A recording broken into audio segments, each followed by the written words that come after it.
Hi everyone. आज इस video में मैं बात करने वाली हूँ आप सभी से गर्भदान संस्कार के बारे में। गर्भदान संस्कार जो है ये 16 वैदिक संस्कारों में से एक संस्कार है जो स्पेसिफिकली कंसेप्शन से रिलेटेड है। अब गर्भदान संस्कार जो है ये हमारे वैदिक ट्रेडिशंस में सदियों से चला हुआ आ रहा है, जहाँ पे हम दोनों पेरेंट्स को स्पिरिचुअली प्रिपेयर करते हैं अपने जीवन में एक डिवाइन और एक कॉन्शियस सोल लाने का। गर्भ का मतलब होता है वूम्ब और दान का मतलब होता है प्लांट करना, यानी कि गर्भदान एक सीक्रेट एक्ट है जहाँ पे सिर्फ बायोलॉजिकली नहीं बल्कि स्पिरिचुअली और कार्मिकली दोनों पेरेंट्स को प्रिपेयर किया जाता है और प्योरीफाई किया जाता है अपने जीवन में एक हाई वाइब्रेशनल सोल को अट्रैक्ट करने का, ओजस्वी बच्चे को लेकर आने का और आप अपने बच्चे के लिए स्पिरिचुअली, फिजिकली और इमोशनली फ्यूचर बनाने का। ये आपके जीवन का सिर्फ ना ही तो एंसेस्ट्रल ब्लॉकेजेस क्लियर करता है, कार्मिक ब्लॉकेजेस क्लियर करता है, बल्कि वो सभी कपल्स जो इनफर्टिलिटी इश्यूज को फेस करते हैं, मिसकैरेजेस को फेस करते हैं या फिर इमोशनल डिस्ट्रेस होता है चाइल्ड बर्थ के दौरान, तो गर्भदान संस्कार करने से आप अपने जीवन में इन सभी परेशानियों को खत्म कर सकते हैं। तो चलिए समझते हैं कि गर्भदान संस्कार का प्रोसेस क्या है और इसको करने से आप कैसे अपने जीवन में एक ओजस्वी बच्चे को जन्म दे सकते हैं। चलिए सबसे पहले प्रोसेस की बात करते हैं जो कि है प्रिपरेशन। अब ये प्रिपरेशन आपको कंसेप्शन से 1 से 3 महीने पहले करना है। इसमें सबसे पहले आता है डिटॉक्स एंड डाइट। यहाँ पे दोनों पार्टनर्स को सात्विक लाइफस्टाइल अपनाना है, जहाँ पे कोई तामसिक खाना नहीं, कोई राजसिक खाना नहीं, कोई अनियन गाले का कंजम्पशन नहीं है। अगर आप नॉनवेज खा रहे हैं तो उसे अवॉइड करना है। अगर आप अल्कोहल कंज्यूम करते हैं वो नहीं करना है, स्मोकिंग अवॉइड करनी है। और इसके अलावा जितने भी आप सोक्ड आलमंड्स खा सकते हैं आलमंड्स खाइए। यहाँ पे गाय का घी, गाय का दूध, सीजनल फ्रूट्स एंड वेजिटेबल्स का आपको इस्तेमाल करना है। डिटॉक्स में आपको यहाँ पे पंचकर्मा करना है, जहाँ पे दोनों पार्टनर्स डिटॉक्स करेंगे, अपने टॉक्सिन्स को रिमूव करेंगे। और अगर आपके बॉडी में कोई भी आयुर्वेदिक दोष है जैसे वात, पित्त और कफ, ये उसे भी रिमूव करता है। इसके अलावा आपको गायत्री मंत्र और संतान गोपाल मंत्र का जाप करना है 108 बार। संतान गोपाल मंत्र क्या है ये आपके स्क्रीन के सामने है। साथ ही साथ दोनों पार्टनर्स को हफ्ते में एक बार ऑयल से मसाज भी करवानी है। चौथी चीज जहाँ पे ध्यान रखना है वो है सेलिबेसी यानी कि ब्रह्मचार्य।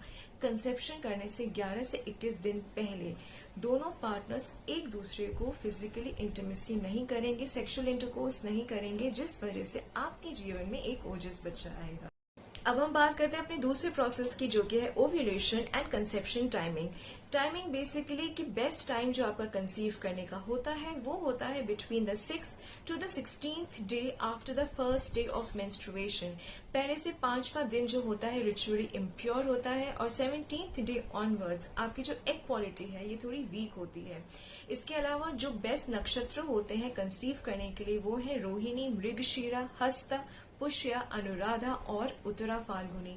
आप गूगल कर सकते हैं कि चंद्रमा किस नक्षत्र में है, और अगर चंद्रमा इनमें से किसी भी नक्षत्र में है तो ये बेस्ट टाइम होता है कंसीव करने का। आपको ध्यान देना है कि अमावस्या के दिन अवॉइड करें, चतुर्दशी के दिन अवॉइड करें और जब भी ग्रहण लगता है उस दिन आपको अवॉइड करना है। जो डेज आपको अवॉइड करने हैं वो है ट्यूसडेज एंड सैटरडेज। अगर अष्टमी है, नवमी है या फिर एकादशी की तिथि है उस दिन भी आपको अवॉइड करना है। इसके अलावा अगर आपके घर में किसी की डेथ हुई है या कोई बीमार है उन दिनों आपको जो है इस प्रोसेस को नहीं करना है। तो चलिए आगे बढ़ते हैं और बात करते हैं अपने तीसरे प्रोसेस की। तीसरे प्रोसेस में आता है द एक्चुअल गर्भदान नाइट, यानी कि सेक्सुअल इंटरकोर्स करने से पहले एक प्योरिफिकेशन प्रोसेस होता है जो दोनों पार्टनर्स को करना होता है। यहाँ पे सबसे पहले दोनों पार्टनर्स नहाएंगे, उसके बाद अपने घर में घी का दिया जलाएंगे विष्णु भगवान के आगे, लक्ष्मी जी के आगे और गर्भ भैरव रक्षक जी के आगे। ये आपको आपके घर के नॉर्थ ईस्ट जोन में करना है। इसके बाद आप संतान गोपाल मंत्र का चैंट करेंगे 108 बार। इसको करने के बाद जब आप एक्चुअल इंटरकोर्स करेंगे तो आपको ध्यान देना है कि आपका जो रूम हो ये क्वाइट एंड क्लीन हो और आप दोनों इमोशनली ज्यादा ड्रिवन है rather than being lust driven. Post conception के बाद यानी कि जब आपकी प्रेगनेंसी कंफर्म होती है तो आपको कुछ डूज एंड डोंट्स का ध्यान रखना है। सबसे पहले मंत्र चैंटिंग आपको कंटिन्यूअसली करनी है, गर्भ संस्कार की किताबें पढ़ सकते हैं, वैदिक चैंट्स आपको सुननी चाहिए, स्पिरिचुअल स्टोरी सुननी चाहिए, सबसे प्यार से बात करना है, कॉन्फ्लिक्ट अवॉइड करना है, नेगेटिव टॉक्स अवॉइड करना है, गॉसिप आपको यहाँ पे अवॉइड करना है। फर्स्ट ट्रिमेस्टर में ट्रैवलिंग अवॉइड करनी है। इसके अलावा अपनी बेली के पास कोई स्क्रीन टाइम नहीं रखना है, कोई फोन का यूसेज नहीं रखना है। अब कुछ वीकली रिचुअल्स हैं जो आप अपने जीवन में कर सकते हैं। मंडेज को आप शिव अभिषेक करिए। थर्सडेज को आप विष्णु भगवान के आगे या फिर अपने गुरु के आगे केलों का दान कर सकते हैं। साथ ही फ्राइडेज को आप जो है लक्ष्मी जी की पूजा कर सकते हैं। दुर्गा सप्तशती का आप पाठ कर सकते हैं और डेली में आप चंदन का तिलक भी लगा सकते हैं।